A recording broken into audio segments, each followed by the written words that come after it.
ವೇದಿಕೆ ಇರುವಂತ ಎಲ್ಲ ನಮ್ಮ ಮಂತ್ರಿ ಸಹೋದರಿಗಳೇ, ಶಾಸಕ ಮಿತ್ರರೇ, ಬ್ಲಾಕ್ ಕಾಂಗ್ರೆಸ್, ಜಿಲ್ಲಾ ಕಾಂಗ್ರೆಸ್ ಮತ್ತು ಕೆಪಿಸಿಸಿ ಎಲ್ಲ ಪದಾಧಿಕಾರಿಗಳೇ, ಮಾಧ್ಯಮ ಮಿತ್ರರೇ, ಸ್ನೇಹಿತರೆ, ಸತೀಶ್ ಜಿ, ಜನರಿಂದ ಜನರಿಗೋಸ್ಕರ ಜನರಿಗಾಗಿ ಇರುವಂತ ಒಂದು ಸರ್ಕಾರ ಅಸ್ತಿತ್ವದಲ್ಲಿದೆ. ನಮ್ಮ ಸೌಮ್ಯ ರೆಡ್ಡಿ ಅವರು ಹೇಳಿದಂಗೆ 136 ಸೀಟು ಈ ರಾಜ್ಯದ ಜನತೆ ಕಾಂಗ್ರೆಸ್ ಪಕ್ಷಕ್ಕೆ ಅಧಿಕಾರವನ್ನು ಮಾಡಿ ಅಂತ ಹೇಳಿ ಸಿದ್ದರಾಮಯ್ಯನವರ ಮುಖಂಡತ್ವ ನನ್ನ ಅಧ್ಯಕ್ಷತೆಯಲ್ಲಿ ನಮ್ಮೆಲ್ಲ ನಾಯಕರುಗಳು ತಂದಿದ್ದಾರೆ. ಇದೊಂದು ಐತಿಹಾಸಿಕವಾದಂತಹ ಪಕ್ಷ, ಈ ದೇಶಕ್ಕೆ ಸ್ವಾತಂತ್ರ್ಯ ತಂದುಕೊಟ್ಟಂತ ಒಂದು ಪಕ್ಷ.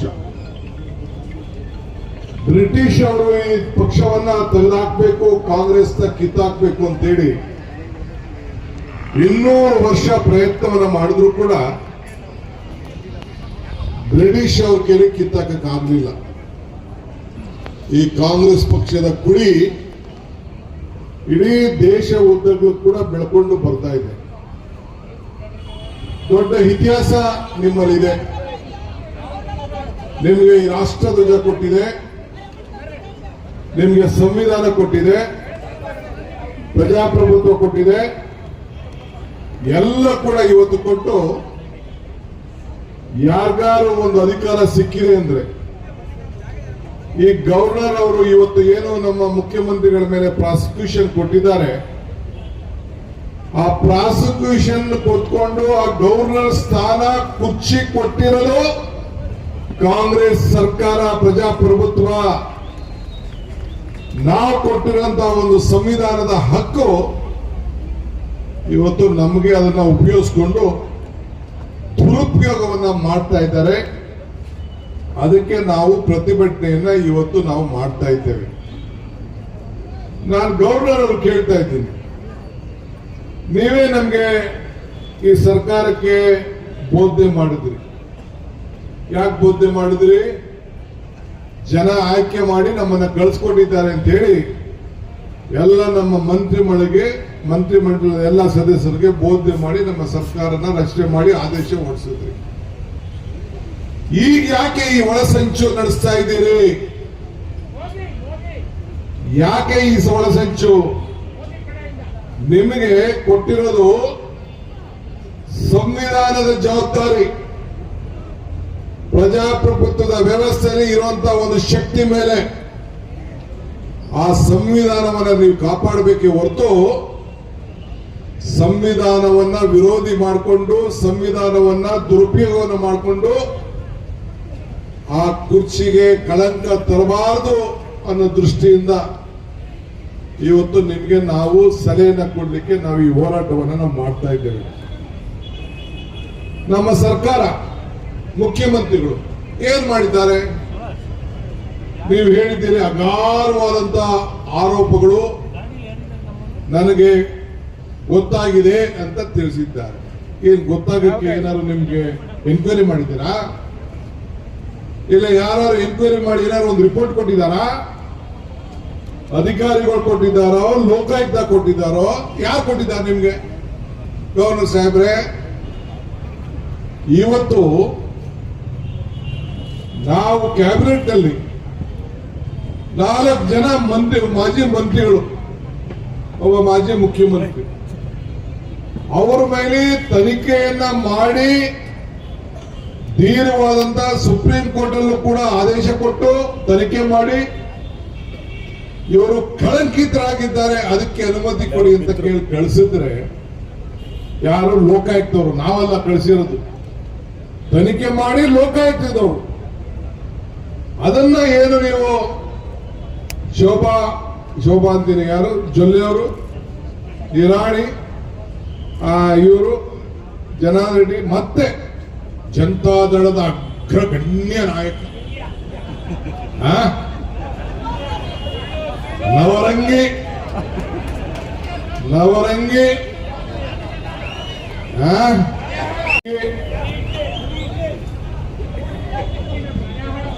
ನಕಲಿ ಸ್ವಾಮಿ ಯಾವ ನವರಂಗಿ ನಕಲಿ ಸ್ವಾಮಿ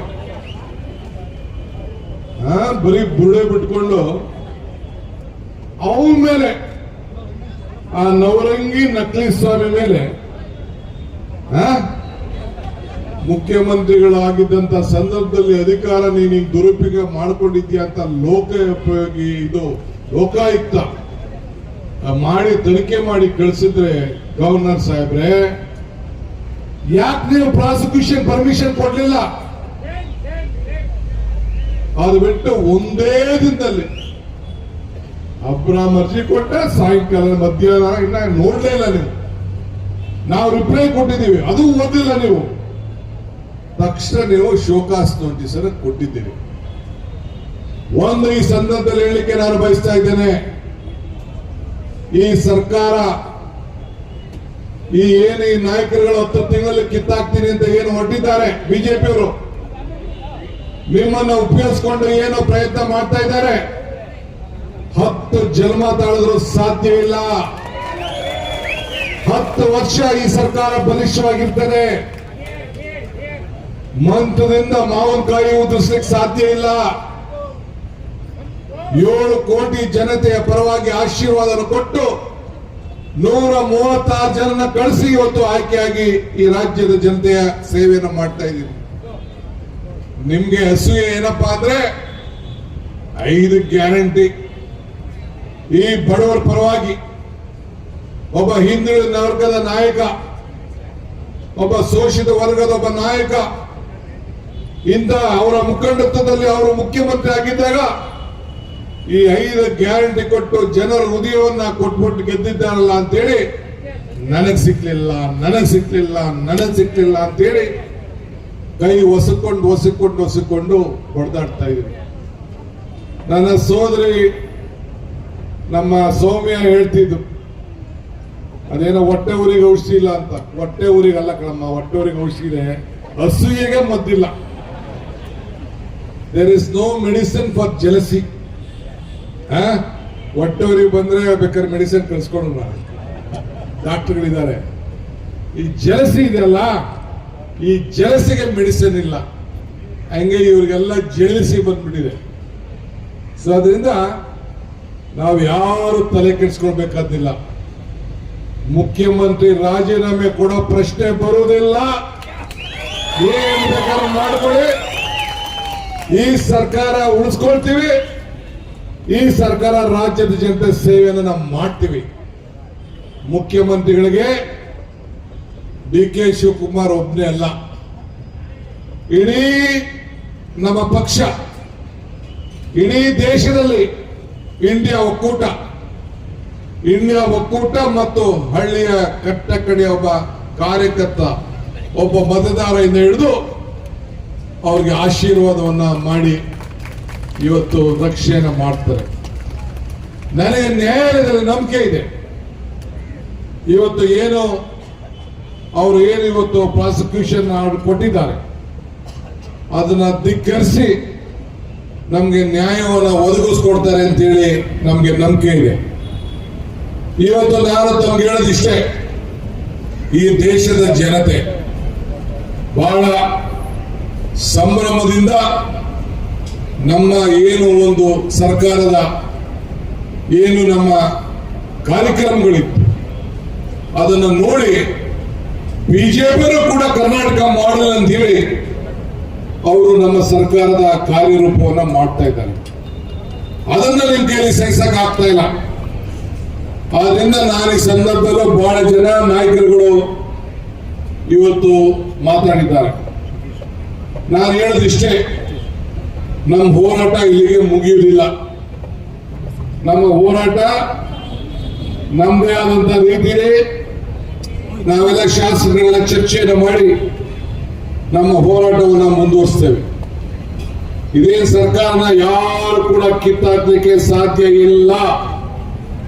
ನಾವೆಲ್ಲ ಸೇರಿ ಒಗ್ಗಟ್ಟಿನಿಂದ ನಿಂತ್ಕೊಂಡು ಸಿದ್ದರಾಮಯ್ಯನವರ ಪರವಾಗಿ ಅವ್ರಿಗೆ ಧೈರ್ಯವನ್ನು ತುಂಬಿ ಈ ಸರ್ಕಾರ ಏನು ಕೇಂದ್ರ ಸರ್ಕಾರ ಈ ರೀತಿ ಬಿಜೆಪಿಯವರು ದುರುಪಯೋಗ ಮಾಡ್ತಾ ಇದ್ದಾರೆ, ಅದನ್ನ ಜನರಿಗೆ ತಿಳಿಸಿ, ಜನರಿಗೆ ಯಾಕೆ ನಿಮ್ ಕೈಲಿ ಅಧಿಕಾರ ಬರ್ಬೋದಾಯ್ತಲ್ಲ. 180 ಜನನ 184 ಜನನ ಕರ್ಕೊಂಡು ಆಪರೇಷನ್ ಲೋಟಸ್ ಮಾಡಿಸಿದ್ರಿ ನೀವು. ನಮ್ಮ ಹಿಂದೆ ನಾವು ಜನತಾದಳಕ್ಕೆ ಜಾತ್ಯತೀತ ಸರ್ಕಾರ ಇರಬೇಕು ಅಂತ ಬೆಂಬಲ ಕೊಟ್ಟಿದ್ದು. 17 ಜನ ಕರ್ಕೊಂಡು ಆಪರೇಷನ್ ಲೋಟಸ್ ಮಾಡಿ ಸರ್ಕಾರ ಮಾಡಿದ್ರಿ. ಹಂಗೆ ಈಗೂ ಕೂಡ ಒಂದು ಹೆಚ್ಚೆ ಟ್ರೈ ಮಾಡಿದ್ರು, ನಡೀಲಿಲ್ಲ, ಮುಂದಕ್ಕೂ ಕೂಡ ಆಗುದಿಲ್ಲ. ಒಬ್ಬ ಶಾಸಕರು ಕೂಡ ನಿಮ್ ಕೈಲಿ ಜಗಿಸ್ಲಿಕ್ಕೆ ಆಗುದಿಲ್ಲ. ಇದನ್ನ ಗಮನದಲ್ಲಿ ಇಟ್ಕೊಳ್ಳಿ. ಈಗ ಈ ರೀತಿ ಬ್ಯಾಕ್ಡೋರ್ ಪಾಲಿಟಿಕ್ಸ್ ಮಾಡಕ್ಕೆ ಈ ರೀತಿ ಹೊರಟಿದ್ದಾರೆ. ಸಿದ್ದರಾಮಯ್ಯನವರು ಮಾಡಿದ್ರು, ಅವ್ರ ಕಾಲದಲ್ಲಿ ಏನಾರು ಅವ್ರ ಧರ್ಮಪತ್ನಿಗೆ ಸೈಟ್ ಕೊಟ್ಟಿದ್ದಾರ? ನಿಮ್ಮ ಜಮೀನು ಏನಾರು ಯಾರು ಒತ್ತುವರಿ ಮಾಡ್ಕೊಂಡಿದ್ರೆ, ಕಬಳಿಸಿದ್ರೆ ನೀವು ಬಿಟ್ಬಿಡ್ತಿದ್ರ?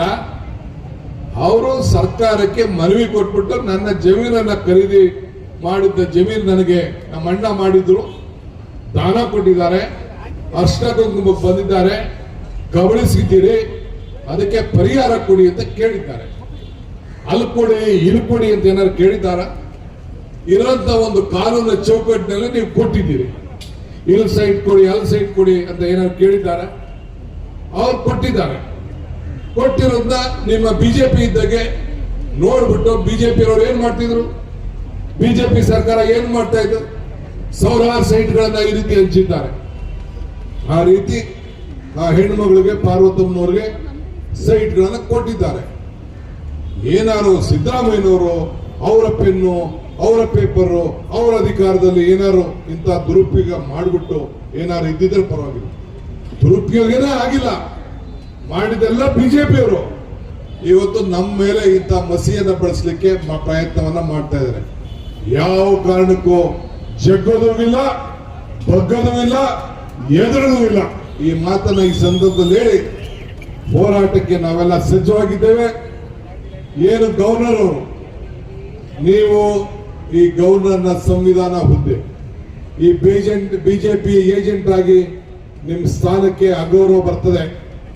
ದಯವಿಟ್ಟು ಈಗೂ ಕೂಡ ನಿಮ್ಗೆ ಒತ್ತಾಯ ಮಾಡ್ತಾ ಇದ್ದೀನಿ, ನೀವು ಕೊಟ್ಟಿರೋಂಥ ಪ್ರಾಸಿಕ್ಯೂಷನ್ ಆರ್ಡರ್ನ ನೀವು ವಿಡ್ರಾ ಮಾಡಬೇಕು ಅಂತೇಳಿ ನಾನು ಎಲ್ಲ ನಮ್ಮ ಕಾರ್ಯಕರ್ತರ ಪರವಾಗಿ ಈಗಾಗಲೇ ನಮ್ಮ ಸಂಪುಟದ ಸಭೆ ನನ್ನ ಅಧ್ಯಕ್ಷತೆಯಲ್ಲಿ ನಡೆದು ನೀವು ಇದನ್ನ ಡ್ರಾಪ್ ಮಾಡಬೇಕು ಅಂತೇಳಿ, ತಿರಸ್ಕಾರ ಮಾಡಬೇಕು ಅಂತೇಳಿ ನಿಮಗೆ ಮನವಿ ಮಾಡಿದ್ದು.